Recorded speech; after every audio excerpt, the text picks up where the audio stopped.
누가복음 5장 12절부터 26절까지 말씀 함께 한 목소리로 봉독하겠습니다.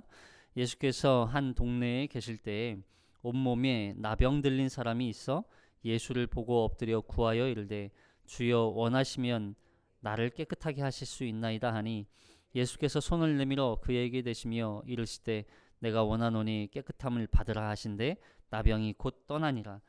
예수께서 그를 경고하시되 아무에게도 이르지 말고 가서 제사장에게 내 몸을 보이고 또 내가 깨끗하게 됨으로 인하여 모세가 명한 대로 예물을 드려 그들에게 입증하라 하셨더니 예수의 소문이 더욱 퍼짐에 수많은 무리가 말씀도 듣고 자기 병도 고침을 받고자 하여 모여오되 예수는 물러가사 한적한 곳에서 기도하시니라. 하루는 가르치실 때에 갈릴리의 각 마을과 유대와 예루살렘에서 온 바리새인과 율법교사들이 앉았는데 병을 고치는 주의 능력이 예수와 함께 하더라. 한 중풍병자를 사람들이 침상에 메고 와서 예수 앞에 들여놓고자 하였으나 무리 때문에 메고 들어갈 길을 얻지 못한지라. 지붕에 올라가 기와를 벗기고 병자를 침상째 무리 가운데로 예수 앞에 달아 내리니 예수께서 그들의 믿음을 보시고 이르시되 이 사람아 내 죄사함을 받았느니라 하시니 서기관과 바리새인들이 생각하여 이르되 이 신성 모독하는 자가 누구냐? 오직 하나님 외에 누가 능히 죄를 사하겠느냐? 예수께서 그 생각을 아시고 대답하여 이르시되 너희 마음에 무슨 생각을 하느냐? 내 죄사함을 받았느니라 하는 말과 일어나 걸어가라 하는 말이 어느 것이 쉽겠느냐? 그러나 인자가 땅에서 죄를 사한 권세가 있는 줄을 너희로 알게 하리라 하시고 중풍병자에게 말씀하시되 내가 내게 이르노니 일어나 내 침상을 가지고 집으로 가라 하시매 그 사람이 그들 앞에서 곧 일어나 그 누웠던 것을 가지고 하나님께 영광을 돌리며 자기 집으로 돌아가니 모든 사람이 놀라 하나님께 영광을 돌리며 심히 두려워하여 이르되 오늘 우리가 놀라운 일을 보았다 하니라. 아멘. 오늘 본문에는 두 사람들과 또 그 두 사람을 중심으로 한 또 무리들이 등장하고 또 그 무리 사이에 바리새인과 또 율법 교사들 그리고 서기관들이 보이죠. 누가는 참 이 하나의 이미지, 하나의 사건을 다양한 사람들의 관점 그리고 그 현장에 있었던 그 사람들을 참 묘사를 통해서 참 그림처럼 그리고 그 한 장면을 통해서 우리가 많은 것을 또 깨닫게 해주는 참 누가의 표현이 참 대단하다라는 생각을 해요. 물론 다른 복음서도 마찬가지지만요. 오늘 본문에는 이제 나병 들린 사람이 등장하고 그리고 중풍병자 사지가 마비된 사람이죠. 어느 한 곳이 마비가 된 것이 아니라 침상에 들 것이에요. 들 것에 들려서 올 수밖에 없는 어느 한 부분이 아니라 사지가 다 마비가 되고 온몸이 마비가 있어서 누군가의 도움이 아니고는 여기 친구들이라고 되어 있는데 이 사람들이 가족인지 정확하게 기록되어 있지는 않지만 어쨌든 다른 복음서에서는 4명이라고 기록되어 있어요. 4명. 그러니까 들 것이니까 양 옆에 앞뒤로 4명씩 이렇게 2명씩이죠. 그래서 4명이 이 중풍병자를 메고 들고 예수님 앞으로 온 거예요.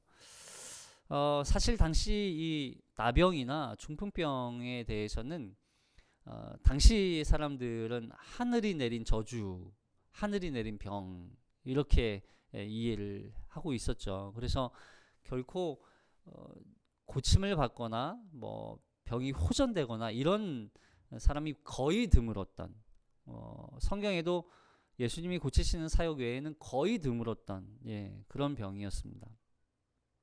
그런데 예수님께서 그런 사람을 고치시죠. 자, 그 고치는 사건을 통해서 예수님이 병을 고치시는구나 라고 하는 의미만 있는지 아니면 그 안에 또 다른 의미가 담겨 있는지 한번 우리가 살펴보도록 하겠습니다. 누가복음 5장 12절부터 먼저 16절까지 12절부터 12절만 먼저 한번 읽어볼게요. 12절만 시작. 예수께서 한 동네에 계실 때에 온몸에 나병 들린 사람이 있어 예수를 보고 엎드려 구하여 이르되 주여 원하시면 나를 깨끗하게 하실 수 있나이다 하니. 사실 예수께서 한 동네에 계실 때, 동네예요, 동네. 동네를 작은 이제 시골과 같은 동네죠. 그곳에 온몸에 나병 들린 사람이 있어. 그러니까 굉장히 심각한 거예요. 나병이 어느 한 부위만 있는 게 아니라 온몸에 나병이 걸렸다는 건 나병이 굉장히 너무 심한 거죠. 극심하게. 예. 예수를 보고 엎드려 구하여 이르되. 자, 근데 이 사람이 예수님을 보고 엎드려 구해요. 근데 문제는 뭐냐면 이 나병이 사실은 이 예수님과 함께 수많은 사람들이 무리들이 지금 따라오고 있는 광경이에요. 한번 상상을 해보세요. 예수님을 중심으로 수많은 사람들이 지금 모여 있어요. 근데 그 중에 나병이 있다? 나병에 걸린 사람이 있다? 사실 이거는 불가능한 상황입니다. 무슨 얘기냐면 우리 레위기법을 통해서 알 수 있는 건 뭐냐면 나병에 걸린 사람은 이 공동체 안에 이 사람들 속에 일반인들과 함께 생활 자체를 할 수가 없거든요. 자, 여기 보세요. 레위기 13장 8절에 보면 레위기법에 기록된 나병에 대한 이야기가 기록되어 있죠. 자, 읽어볼게요. 시작. 제사장은 진찰할지니 그 병이 피부에 퍼졌으면 그를 부정하다 할지니라. 이는 나병임이니라. 사람에게 나병이 들었거든 그를 제사장에게로 데려갈 것이요. 제사장은 진찰할지니 피부에 흰 점이 돋고 털이 휘어지고 거기 생살이 생겼으면 이는 그의 피부에 오랜 나병이라. 제사장이 부정하다 할 것이요 그가 이미 부정하였은즉 가두어 두지는 않을 것이며 제사장이 보기에 나병이 그 피부에 크게 발생하였으되 그 환자의 머리부터 발끝까지 퍼졌으면 그가 진찰할 것이요 나병이 과연 그의 전신에 퍼졌으면 그 환자를 정하다 할지니 다 휘어진 자인즉 정하거니와 나병 환자는 옷을 찢고 머리를 풀며 윗입술을 가리고 외치기를 부정하다 할 것이요 병이 있는 날 동안 늘 부정할 것이라. 그가 부정한즉 혼자 살되 진영 밖에서 살지니라.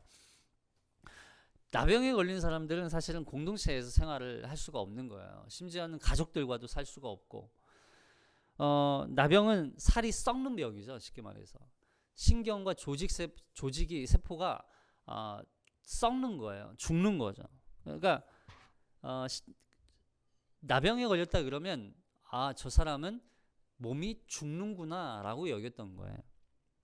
결국 썩어져서 그 살이 뜯어져도 고통이 없을 만큼 굉장한 이렇게 좀 안 좋은 병이죠. 비참하고. 저도 어렸을 때 저희 시골에 그 역전이 있었는데 역전 근처에 이분들이 사시는 걸 저도 한번 본 적이 있어요. 이렇게 무리를 쳐서 한센병, 나병 환자. 그래서 역전을 지나갈 때마다 항상 두려운 마음, 무서운 마음이 들었어요. 이제 외형적으로 그런 문제를 가지고 있으니까요. 굉장히 무서웠던 기억이 있는데 그런 분들은 정말 그냥 가족과 떨어져서 또 이웃과 떨어져서 그분들만의 생활을 하는 거죠. 그 안에서 공동체. 그래서 나병 환자가 발생하면 그 성 안에 살 수 없기 때문에 성 밖에 나병 환자들이 살 수 있는 그런 이 공간을 따로 마련해서 살 수 있도록 하는 거죠. 그렇게 나병 환자를 성 밖으로 내보낼 때 거의 그 장례식처럼, 그러니까 거의 장례식처럼 저기 신발장 위에 보세요. 그래서 결국 나병에 걸렸다 그러면 그냥 죽은 사람으로 여겼다는 거예요. 그 몸에 죽음이 있으니까. 그 몸 자체가 죽음이다라고 했대. 신발장 위에 있다니까. 뒤에 보세요. 제사장은 나병 환자의 이 상태를 계속 확인을 해야 돼요. 그러다가 이제 혹시 보시면 알아요. 그러다가 혹 이제 나병이 낫게 되면 이제 나을 수도 있잖아요. 나을 것을 대비하는 거죠. 그래서 낫게 되면 어떻게 하는가? 여기 레위기 14장 1절에 보면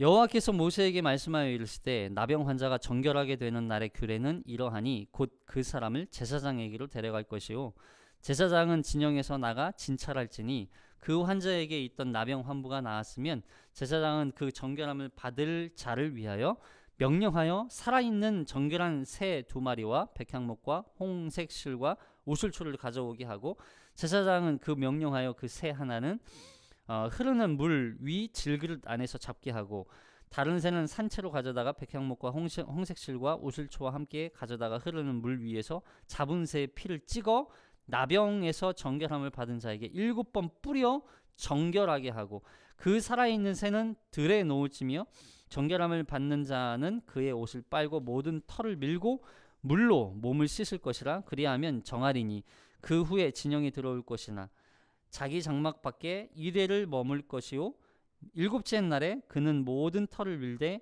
머리털과 수염과 눈썹을 다 밀고 그의 옷을 빨고 몸을 물에 씻을 것이라 그리하면 정하리라 8째 날에 그는 흠없는 어린 순양 2마리와 1년 된 흠없는 어린 암양 1마리와 또 고운 가루 10분의 3 에바에 기름 섞은 소제물과 기름 한 록을 취할 것이요 정결하게 하는 제사장은 정결함을 받을 자와 그 물건들을 회막문 문 앞에 두고 어린 순양 1마리를 가져다가 기름 한 록과 아울러 속건제로 드리되 여호와 앞에 흔들어 요제를 삼고 그 어린 순양은 거룩한 장소 곧 속죄제와 번제물 잡은 곳에서 잡을 것이며 속건제물은 속죄 제물과 마찬가지로 제사장에게 돌릴지니 이는 지극히 거룩한 것이니라.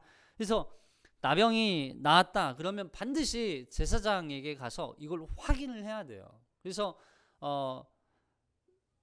사실 나병이 나았는지 정확하게 확인을 하지 않으면 다시 이 일상생활로 돌아와서 다른 사람에게 또 전이가 될 수 있잖아요. 그런 이제 사실 나병은 그래서 공동체를 지키기 위해서 이렇게 격리시키는 그런 방법 중에 하나였던 거죠. 이것은 공동체를 보호하기 위한 방법이면서 동시에 나병에 걸렸던 사람이 그 공동체 속에 다시 공동체 일원으로서 살 수 있도록 해주는 공적인 선언인 거예요, 사실은. 그러니까 공적으로 이 사람은 나병에서 나음을 받았습니다라고 하는 그런 선언이 있어야만 이 사람이 일상생활로 돌아올 수 있었던 거죠. 아니면 이 나병이 나았다는 것을 확인할 방법이 없었기 때문에. 근데 오늘날 지금 우리도 이제 코로나 때문에 지금 좀 계속 장기화되어 있는데 코로나 바이러스에 감염되었는지 우리 사실 겉으로 드러나지 않는 사람들도 있잖아요. 물론 이제 증상이 나타나는 사람들도 있지만 그래서 검사를 하죠. 바이러스가 있는지 없는지에 대한 바이러스 검사를 해요. 그래서 검사에서 바이러스가 발견되면 확진이라고 하는 이제 증명을 이제 받는 거죠. 확정을 받는 거예요. 그리고 격리에 들어가요. 적어도 이제 다 바이러스가 없어질 때까지. 그때까지 계속 검사를 합니다. 그냥 확진 받았으니까 검사 안 하는 게 아니에요. 확진 받아도 계속 검사를 해요. 그래서 바이러스가 없어졌는지 아니면 여전히 남아 있는지. 그래서 만약에 바이러스가 없어졌다 그러면 이제 이 사람은 바이러스가 없어졌습니다. 그래서 치료가 완료되었습니다. 치료 확 되었다라고 하는 이제 확인을 받게 되는 거죠. 그리고 다시 그 사람의 일상으로 돌아올 수 있게 되는 거예요.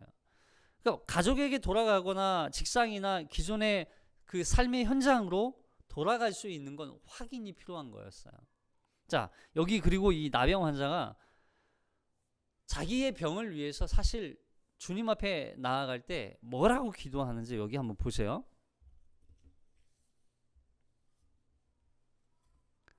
12절 우리가 읽었던 본문을 보면 예수를 보고 엎드려 구하여 이르되 주여 원하시면 나를 깨끗하게 하실 수 있나이다.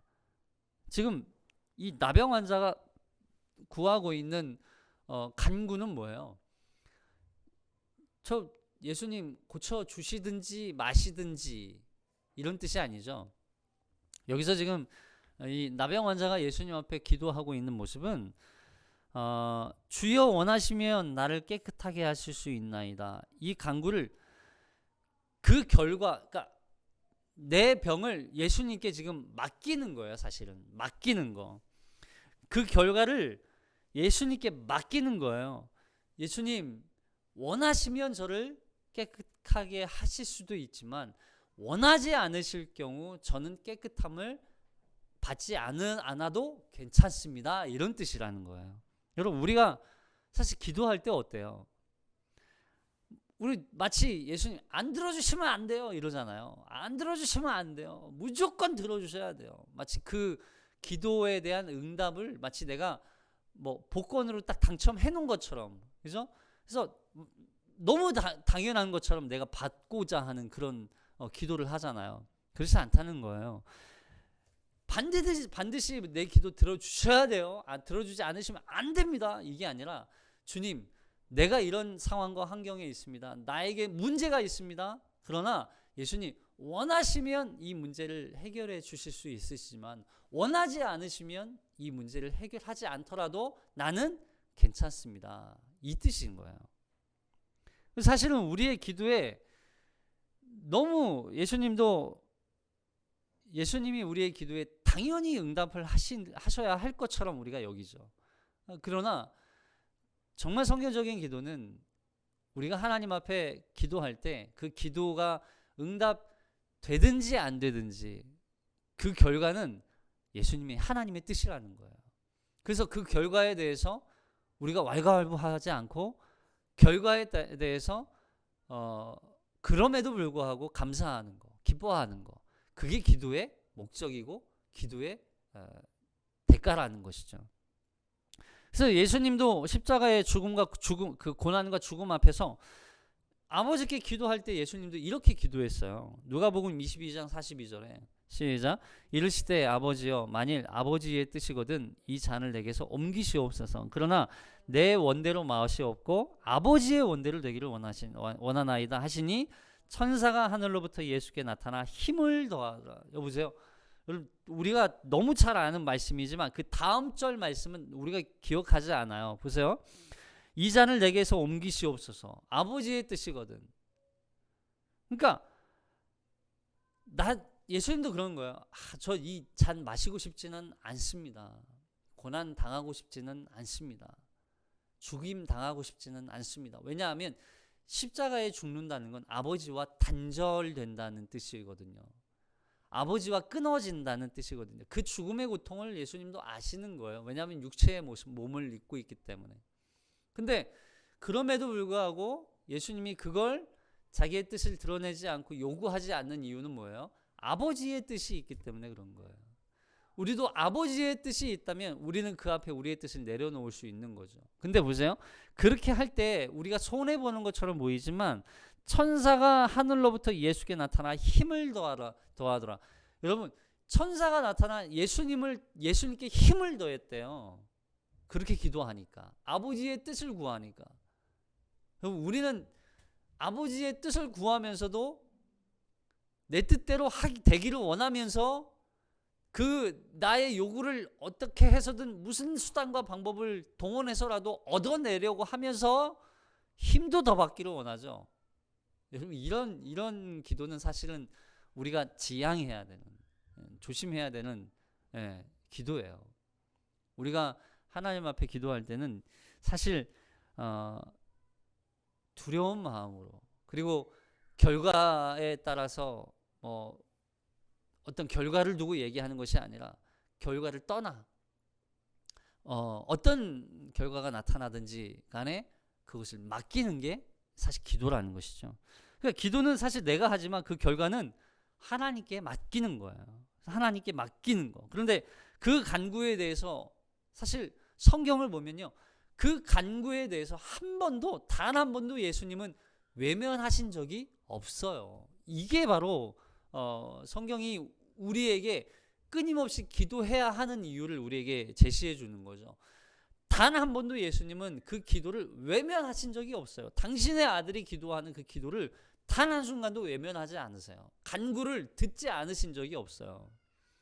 물론 기도의 응답이 즉각적인 응답으로 나타날 때도 있지만, 하지만 즉각적이지 않고 시간이 필요한 경우도 있죠. 그것을 제외하고는 하나님은 단 한 번도 우리의 기도를 듣지 않으신 적이 없다 이거예요. 보세요. 그래서 예수님은 내가 원하노니 라고 말씀하세요. 내가 원하노니. 예수님은요, 우리가 기도하기를 원하세요. 그리고 우리의 기도를 응답하셔서 우리의 기도, 우리의 문제를 해결하기를 원하세요. 문제를 해결해 주기를 원하세요. 근데 보세요. 이 원한다는 게, 그래, 너의 질병을 치료해 줄게, 너의 문제를 해결해 줄게, 너의 나병을 낫게 해 줄게, 너의 중풍병을 고쳐 줄게, 여러분, 눈에 보이는 문제 해결의 목적이 아니라는 거예요. 내가 원한다. 이건 무슨 뜻이에요? 예수님이 이 나병 환자를 고치는 게 목적이 아니라, 이 나병 환자의 병뿐만 아니라 이 나병 환자가 구원받기를 원하는 거예요.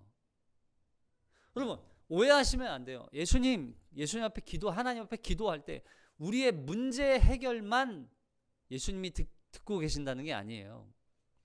우리의 문제 해결을 위해서 예수님이 그 기도를 들으시는 게 아니에요. 그 문제 속에 담겨 있는 근본적인 문제, 바로 구원의 문제를 해결하기 위해서, 그 구원을 완성하기 위해서 우리의 기도를 듣고 계신 거예요. 여러분, 오해하시면 안 돼요. 그래서 절대 우리가 오해해서는 안 되는 게, 바로 문제 해결을 하나님 앞에 구하지만 그 문제 해결뿐만 아니라 근본적인 우리의 구원의 문제를 예수님은 다루고 계시는 거죠. 왜냐하면 여기 보세요.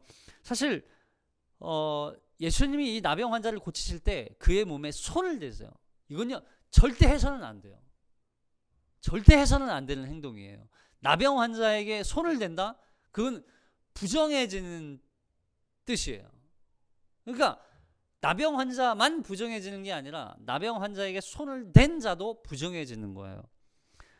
그래서 나병은 부정한 자였기 때문에 그러는 거죠. 그리고 사람들이 가까이 오지 못하도록 항상 큰 소리로 외쳐야 해요. 나는 부정한 자이다. 나는 부정한 사람입니다. 나에게 가까이 오지 마십시오. 나는 부정한 사람입니다. 그래서 알았든 모르든 부정하게 되면 안 되기 때문에. 그래서 근데 보세요. 예수님은 그 부정한 나병 환자를 만지세요. 보세요. 왜냐하면 예수님은 단순히 그냥 정결한 상태가 아니라 예수님은 거룩한 상태라는 걸 말해주는 거죠. 여기서 바로 예수님의 신성과 또 이제 예수님의 거룩한 신성이 여기 이 속에 담겨 있어요. 무슨 얘기냐면 사실 이 레위기법에서 말하는 이 단계는 세 가지의 단계예요. 하나는 정결, 그리고 정결을 잃어버린 상태가 바로 부정이죠.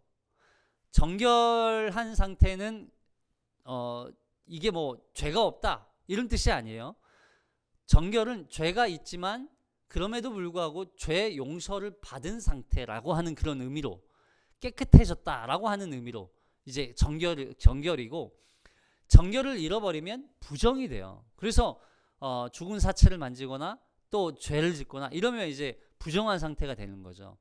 또 근데 이 부정한 상태가 외부적으로 어떤 이 외부적인 영향으로 받는 것도 있지만, 그냥 자기 자연적으로 어떤 부정함이 생기는 그런 경우도 있죠.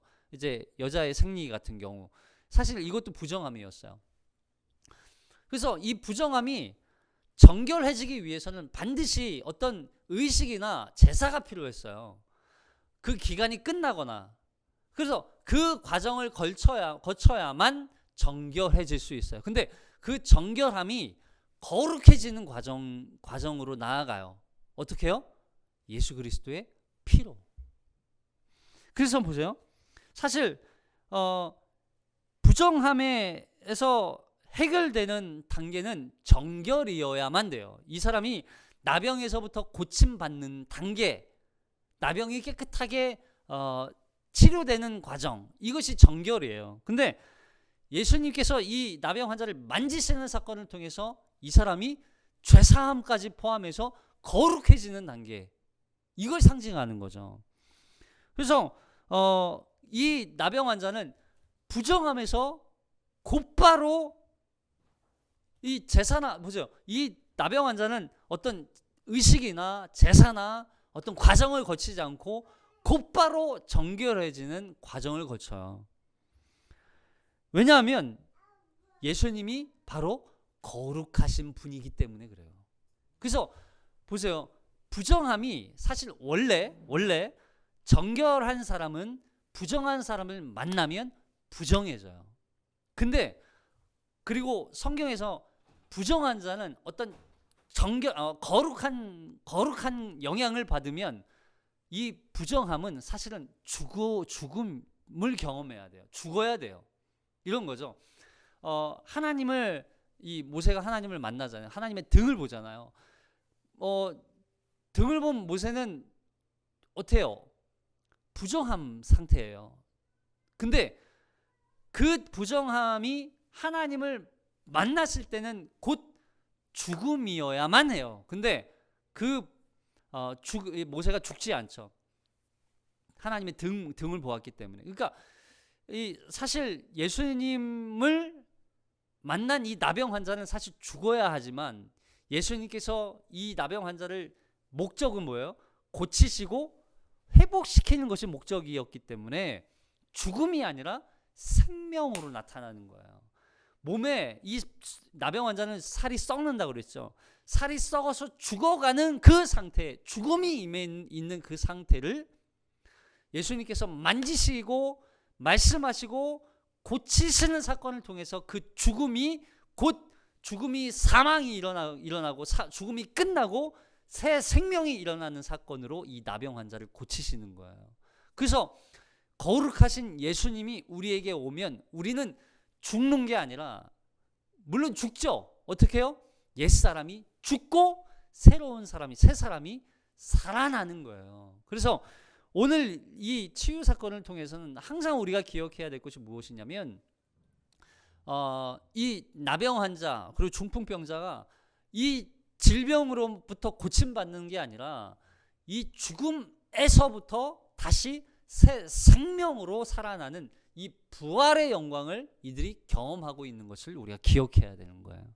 자, 어쨌든 그러면서 이제 17절부터 중풍병자가 나타나죠. 17절부터 읽어볼게요. 17절부터 20절까지 시작. 하루는 가르치실 때에 갈릴리의 각 마을과 유대와 예루살렘에서 온 바리새인과 율법 교사들이 앉았는데 병을 고치는 주의 능력이 예수와 함께 하더라. 한 중풍병자를 사람들이 침상에 메고 와서 예수 앞에 들여놓고자 하였으나 무리 때문에 메고 들어갈 길을 얻지 못한지라. 지붕에 올라가 기와를 벗기고 병자를 침상째 무리 가운데 달아내리니 예수께서 그들의 믿음을 보시고 이르시되 이 사람아 내 죄사함을 받았느니라 하시니. 보세요. 중풍병자를 고치시는 이 예수님의 모습이죠. 여기 중풍병자라는 말은 말 그대로 사지가 이제 마비가 된 사람이에요.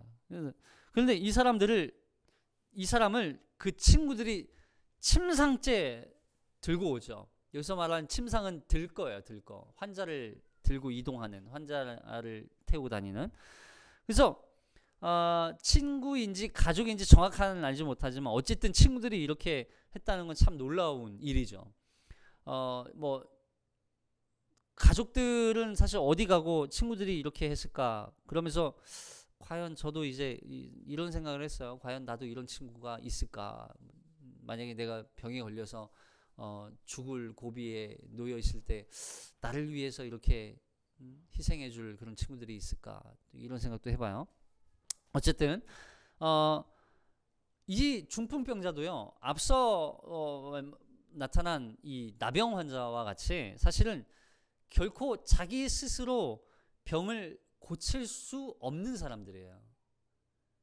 어떤 외적인 도움이 아니고서는 병을 고칠 수 있는 방법이 절대 없는 사람들이에요. 아주 비참한 거죠. 절망인 거죠. 그냥 누군가의 도움 아니면 살 수 없는 거. 사실 우리처럼 보이지 않으세요? 우리는 참 때로는 우리가 나병 같은 사람이고, 때로는 우리가 중풍병자와 같이 한낱 누군가의 도움이 아니건 목숨만, 생명만 붙어있는, 숨만 붙어있는 존재처럼 느껴질 때가 있어요. 인간이라는 존재가, 사람이라는 존재가.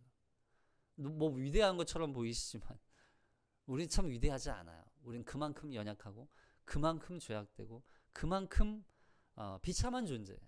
근데 그런 우리를 예수님은 외면하지 않으시고, 그런 우리에게 찾아오셔서 먼저 오신 거죠. 먼저 찾아오신 거예요. 우리가 구하지 않았잖아요. 여기 보세요. 이 중풍병자는요, 중풍병자의 병을 보시고 예수님이 고쳐주시는데 뭐라고 말씀하시냐면, 예수님이 이 사람의 믿음이라고 말씀하시지 않아요. 뭐라고 말씀하시냐면 그들의 믿음이라고 그래요. 그들의 믿음. 그러니까 중풍병자를 포함한 것인지는 정확하게 알 수는 없지만, 어쨌든 중풍병자의 믿음이 아니라 그 친구들의 믿음을 보시고 고치셨다는 그런 의미이기도 한 거예요.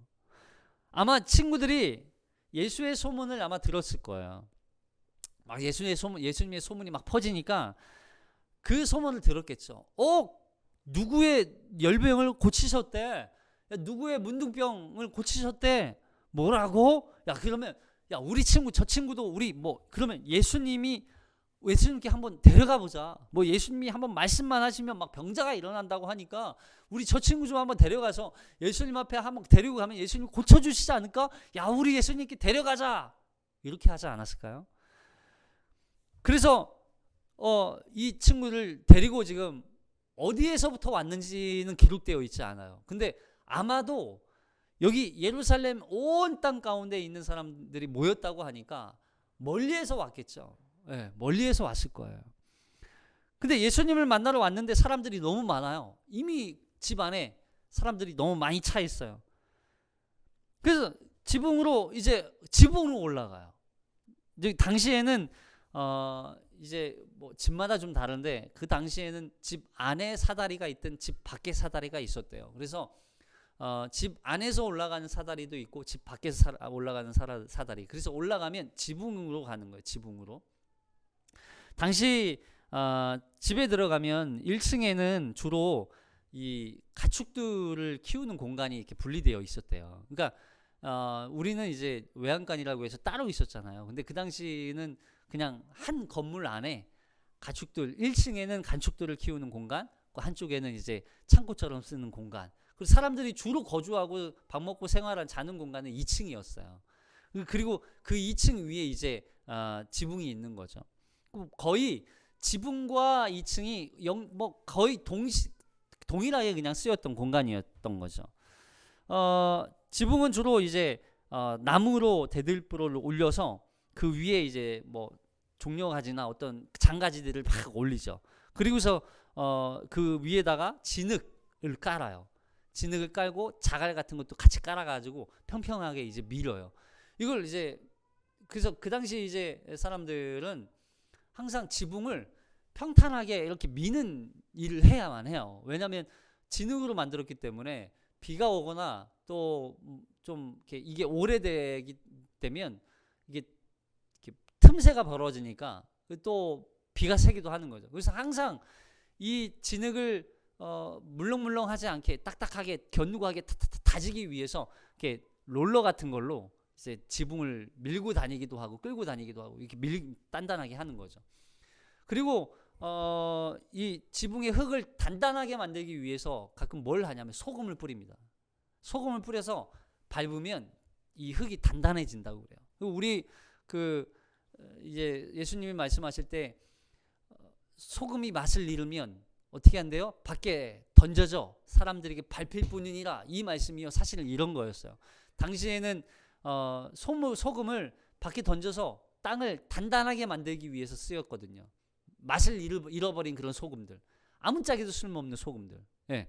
자, 근데 그리고 조금 돈 있는 사람들은 그 지붕을 기와로 얹었어요. 기와를 이렇게 올려놨던 거죠. 근데 여기 보니까 누가는 이 집을 이렇게 표현하고 있어요.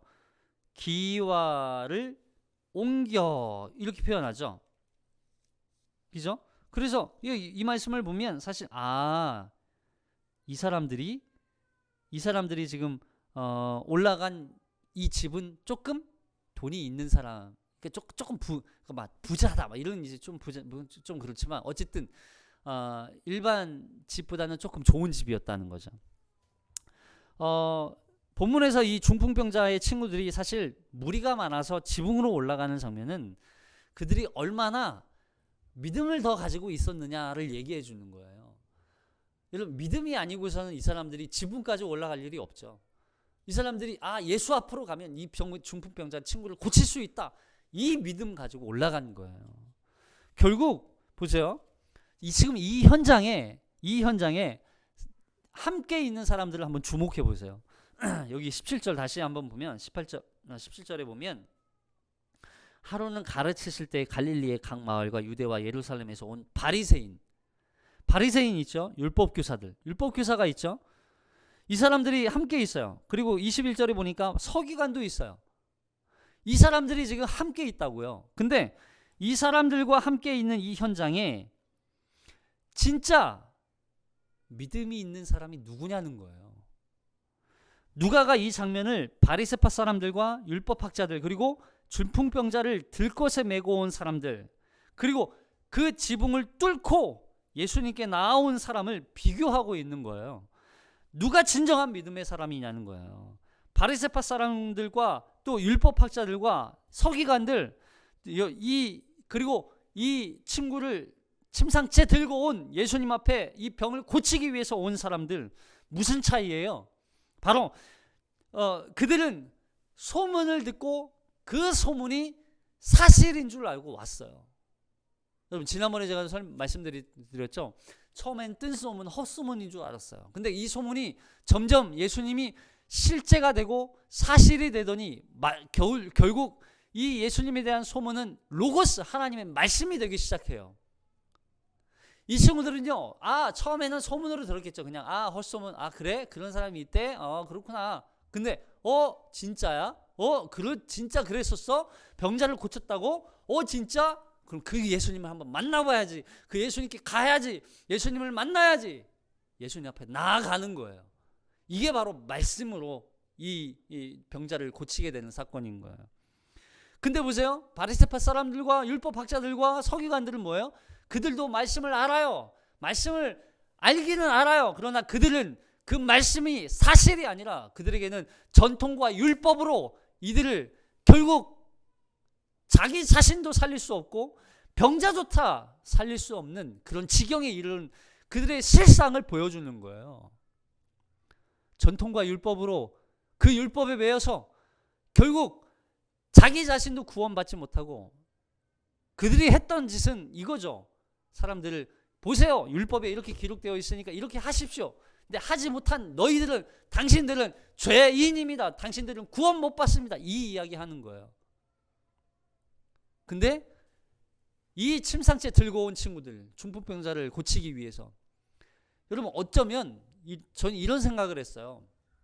무슨 생각을 했냐면 이 기화를 걷어내는 사건은요, 사실은 이들이 그토록 바리새파 사람들과 바리새인들과 율법학자와 서기관들이 얘기했던 율법의 틀을 걷어내는 사건이라고 저는 생각해요.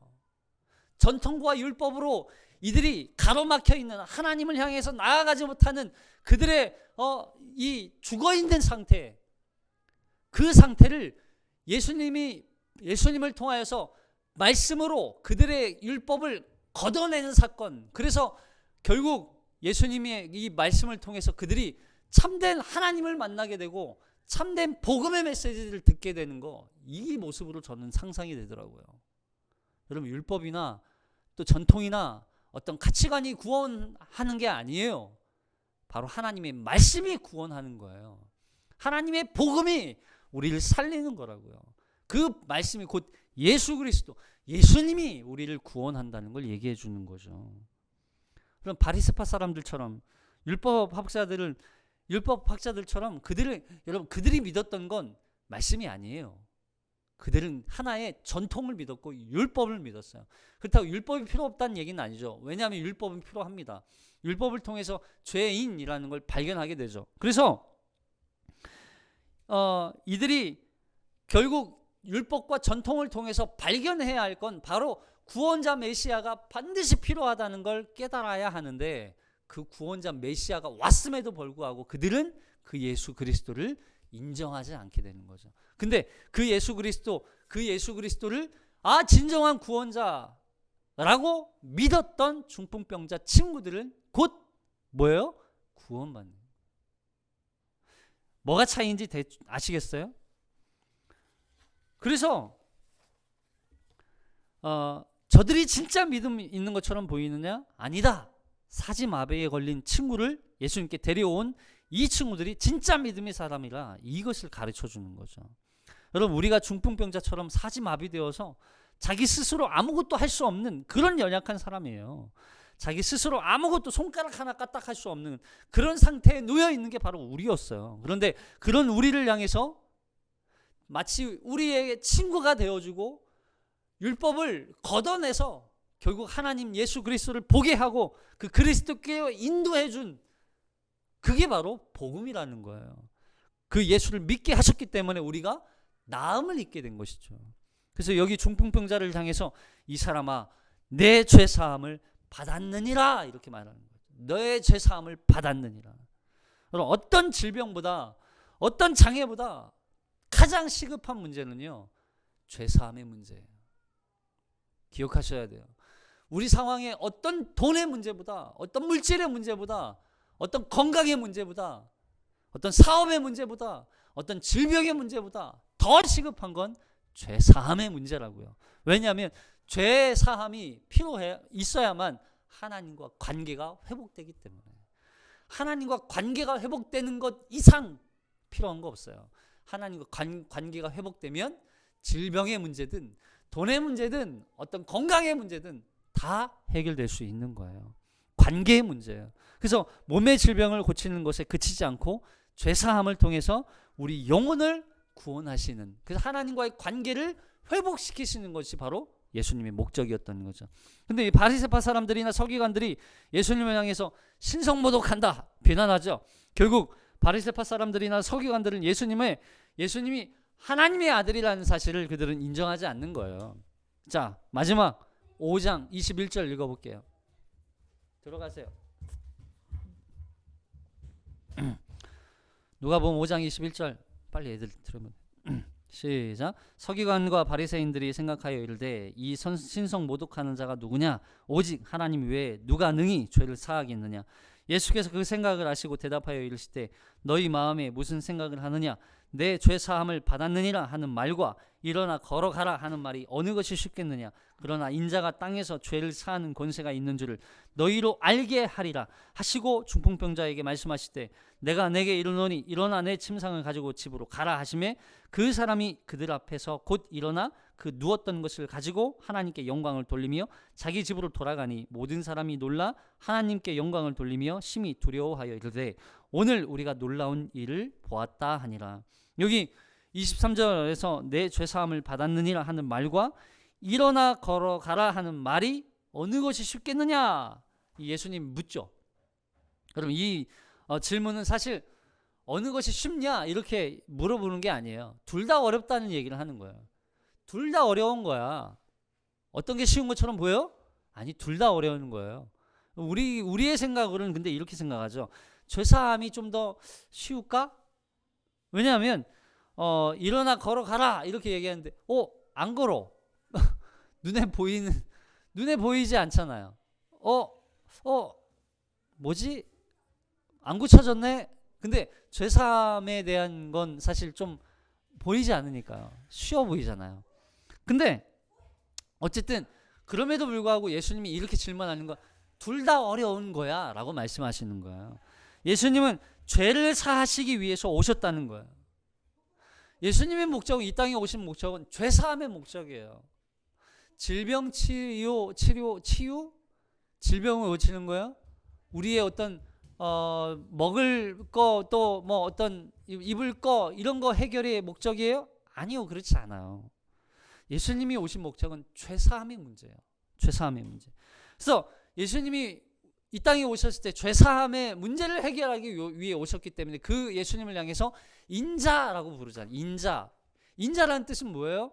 사람의 아들로 오셨지만 그분이 이 땅에 오셔서 바로 제물이 되기 위해서 하나님과 인간 사이에 제물이 되어 주셔서 우리의 죄를 예수님께서 해결하고 대속하고 우리 하나님과의 관계를 회복하기 위해서 오신 제물 대심, 이것이 바로 인자의 뜻이 담겨있는 뜻이에요.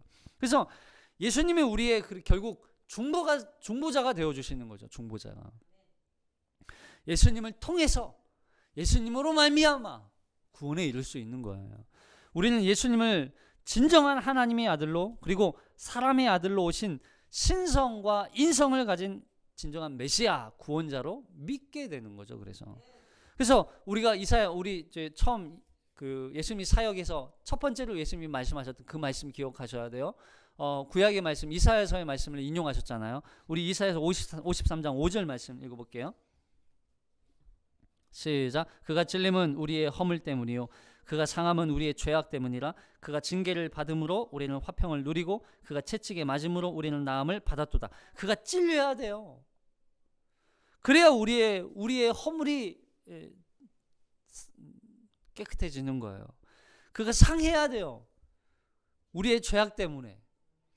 그분은 징계를 받아야만 해요. 왜냐하면 우리가 예수님이 징계를 받으심으로 말미암아 우리가 하나님과의 관계가 화평케 되기 때문에 그가 채찍에 맞아야만 했어요. 그 일을 통해서 우리의 병이, 우리의 질병이, 여기서 말하는 질병은 단순히 육체의 질병이 아니라 뿐만 아니라 우리의 영적인 질병까지 포함해서 죽어가는 거죠. 우리가 나음을 받아야 하기 때문에 그 일을 위해서 예수님이 이 땅에 오셔야만 했어요.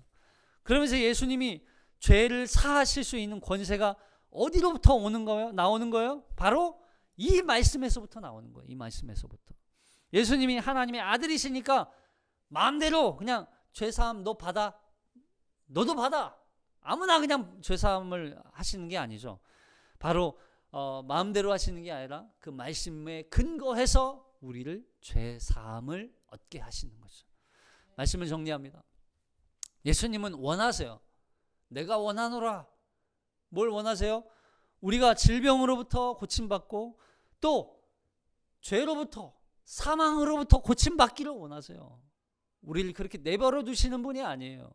예수님 우리가 이 땅에서 그냥 사망의 존재로 하나님의 심판 아래에 놓여 있기를 원하시는 분이 아니에요. 우리가 구원받아서 하나님의 백성이 되기를 원하시는 거예요. 그래서 우리를 고치시기를 원하세요. 그것을 하나님 앞에 간구하는 거예요. 기도하는 거예요. 주님 우리를 고쳐주세요. 주님 우리를 불쌍히 여겨주세요. 이것은 단순히 몸의 건강이 회복되는 것이 아니라 하나님과 단절되었던 관계가 회복되고 하나님과 원래 화평을 이루는 그런 기도인 것이죠. 그래서 그 일을 통해서 원래 처음 하나님과의 그 모습, 거룩한 그 모습으로의 회복을 꿈꾸는 것입니다. 우리의 구원이 부정했던 우리를 그리스도의 보혈의 피로 우리를 정결하게 하셨을 뿐만 아니라 거룩한 자로 여겨주셔서 하나님 나라의 백성이 되었다는 그 사실을 기억하는 거예요. 그걸 기억하라는 거예요. 그 기억 가운데 그것을 통해서 우리가 받은 구원이 얼마나 가치 있는 것인지, 얼마나 거룩한 하나님의 백성으로 우리가 변화되었는지, 그리고 이제 우리가 어떻게 살아가야 하는지 이것을 기억하고 살아내는 한 주를 능력 있게 살아내는 저와 여러분이 되시기를 주님의 이름으로 축복합니다. 기도하겠습니다.